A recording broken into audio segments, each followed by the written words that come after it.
ప్రభువైన యేసుక్రీస్తు నామములో ఈ ఉదయకాల సమయంలో అందరికీ శుభవందనములు తెలియపరుస్తున్నా. కీర్తన గ్రంథం 121వ అధ్యాయము 8వ వచనం.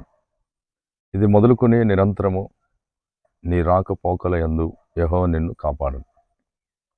దేవుని యొక్క వాక్యము నీ యొక్క ప్రయాణాలలో నేను తోడై ఉంటాను అని దేవుడు తన ప్రజలతో సెలవిస్తున్నాడు. నీవు ఆఫీస్కి వెళ్ళేటప్పుడు, మరలా ఇంటికి తిరిగి వచ్చేటప్పుడు, పనికి వెళ్ళేటప్పుడు, మరలా ఇంటికి తిరిగి వచ్చేటప్పుడు, స్కూల్కి వెళ్ళేటప్పుడు, పిల్లలు స్కూల్ నుండి ఇంటికి వచ్చేటప్పుడు, కాలేజీకి వెళ్ళేటప్పుడు, కాలేజీ నుండి తిరిగి ఇంటికి వచ్చే సమయాల్లో ఆయన తోడై ఉండి నిన్ను రక్షిస్తాను అని దేవుని వాక్యం సెలవిస్తుంది. నాడు ఎంతోమంది ప్రయాణం అని మొదలుపెట్టి వారి యొక్క జీవిత ప్రయాణాన్ని మధ్యలోనే ముగించుకుని ఈ లోకాన్ని విడిచి వెళ్ళిపోతున్నారు. కానీ దేవుని మహాకృప ఏమిటంటే ఆయన మనలను రక్షించేటటువంటి దేవుడు అని, మన ప్రయాణంలో ఆయన తోడై ఉంటాను అని దేవుని వాక్యం సెలవిస్తుంది. ఎన్నో సమయాల్లో కొంచెంలో ఆ బస్సో లేకుంటే ఆ టూ వీలరు గుద్ది నేను చనిపోయేదానిని ఎన్నో సందర్భాల్లో మనం పలుకుంటాం. ఆ నిమిషంలో మనల్ని తప్పించి రక్షించింది ఎవరు అంటే మన రక్షకుడైనటువంటి యేసుక్రీస్తు ప్రభువు.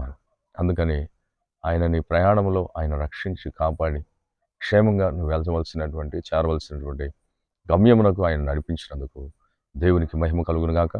ఈ ఉదయకాల సమయంలో నువ్వు ఎక్కడికైతే ప్రయాణమై వెళుతున్నావు, నీ ప్రయాణంలో ఆయన తోడైండి క్షేమంగా నీ పనిని సఫలం చేసి మరలా తిరిగి క్షేమంగా నిన్ను గృహమునకు చేర్చునుగాక.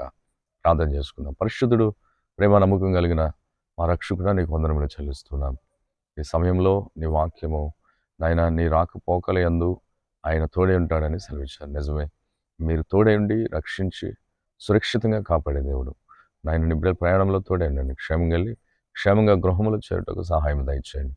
కాపుదల భద్రత పరిశుద్ధాత్మ తోడు ఉంచండి.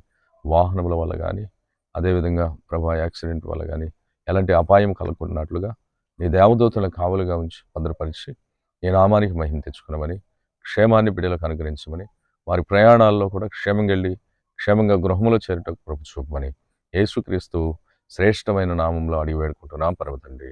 ఆమేన్. ఆమేన్. అందరికి వందనములు. ప్రభువు మిమ్మల్ని దీవించునుగాక. ఆమేన్.